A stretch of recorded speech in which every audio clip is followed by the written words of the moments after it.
इमाम हुसैन के साथ तारीख के हमरा 10 किस्तों पर मुश्तमिल वीडियो सिलसिला। पहली किस्त, सब अच्छे हमेशा अच्छे नहीं रहते।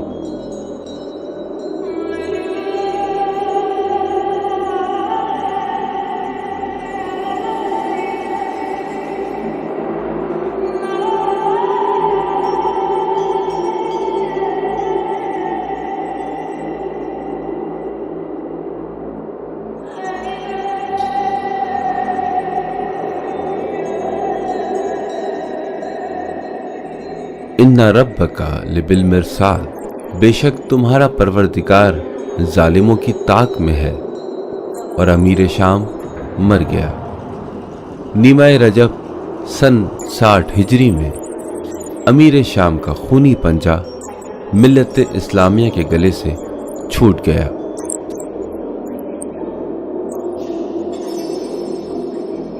अगर ना लिखा होता और मैं ना बोलता तब भी सब पर वाज़ेह था कि अमीर शाम की मौत हमारे काम का खात्मा नहीं। उसकी मौत के साथ ही जब वो अपने अबदी सफर पर जा रहा था, इधर एक अजीम फितने से पर्दा उठा।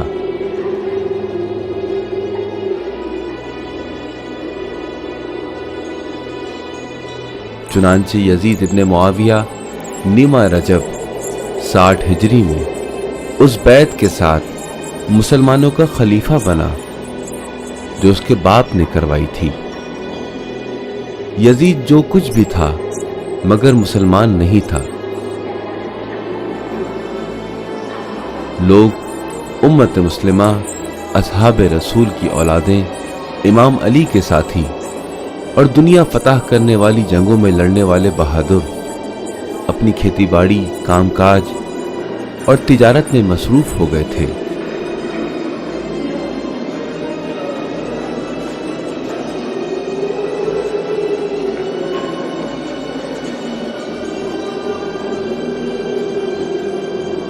उनकी निगाह में बादशाह और खलीफा का मफहूम और इमाम का मफहूम एक ही हो गया था, क्योंकि अमीर शाम जाहिलियत की गुमराही के रास्ते पर चलते हुए शरीयत के सीधे रास्ते को मीलों दूर पीछे छोड़ चुका था।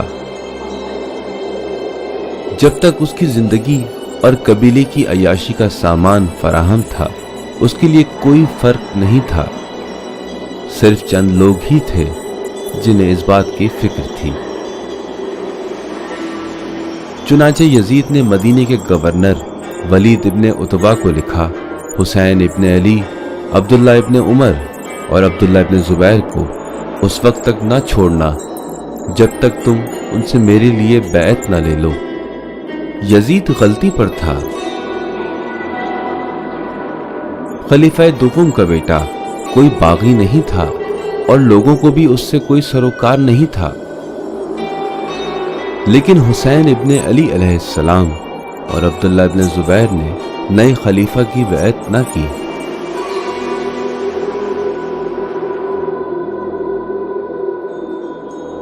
दोनों ने चंद दिनों के वक्फे से मदीना छोड़कर मक्के का रास्ता इख्तियार किया। अब्दुल्ला इब्ने जुबैर खुफिया तौर पर और हुसैन इब्ने अली अपने खानदान के तमाम अफराद के साथ चले।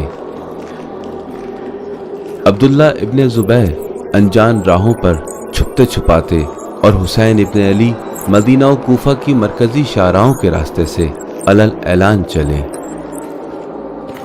कहानी का इख्तिताम शुरू से ही मालूम है। जो शाहराह पर कदम रखता है ये वाज़ेह है कि वो खून से नहीं डरता। ये वाज़ेह है कि वो किसी भी कीमत पर अपना रास्ता, अपना तरीक़ा और फैसला नहीं बदलता। जन्नत और जहन्नुम इस बात का इनाम नहीं है कि हम कैसे जिंदगी गुजारते रहे हैं, बल्कि जिस तरह से हम रहते हैं वही हमारी जिंदगी का रास्ता है।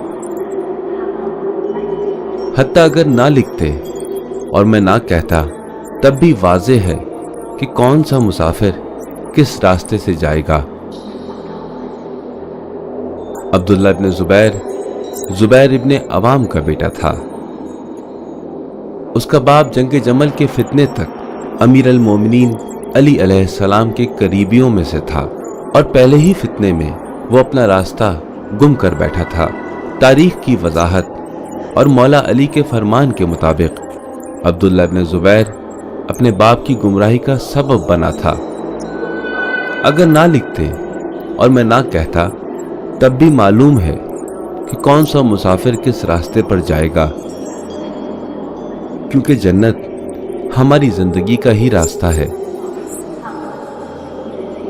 عبداللہ ابن زبیر رات کی تاریکی میں نامعلوم راستوں سے مکے کی طرف فرار کر گیا اور 64 ہجری میں اس نے خلافت کا دعویٰ کیا اور ایک بہت بڑے فتنے کی بنیاد رکھ دی۔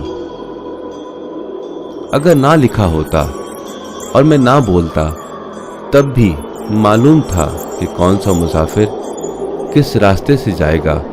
نواسہ رسول صلی اللہ علیہ وآلہ وسلم امام حسین علیہ السلام نے مدینے کے گورنر ولید ابن عتبہ کے شدید مطالبہ بیعت کے بعد شام کے وقت مشہور و معروف راستے پر مدینے سے مکے کی طرف سفر شروع کیا۔ صرف چند رشتہ داروں کے علاوہ ان کا پورا خاندان ان کے ہمراہ تھا۔ ان دنوں کوفے میں ایک عجیب ہیجان تھا۔ کوفہ اس موقع کو گنوانا نہیں چاہتا تھا۔ کوفے نے خلافت کا خواب دیکھا تھا، اپنی قسمت کے خون بہانے کا خواب۔ قلم سیاہی میں جھوم رہے تھے، الفاظ کاغذ پر رقص کر رہے تھے اور تلواروں سے سوکھا خون مستی میں ٹپک رہا تھا۔ اگر نہ لکھتے، آخرکار ہم نہ دیکھتے، تب بھی کوفیوں کا طرز زندگی اختتام سفر کا نشان تھا کہ سفر کا اختتام پہلے قدم سے ہی شروع ہوتا ہے۔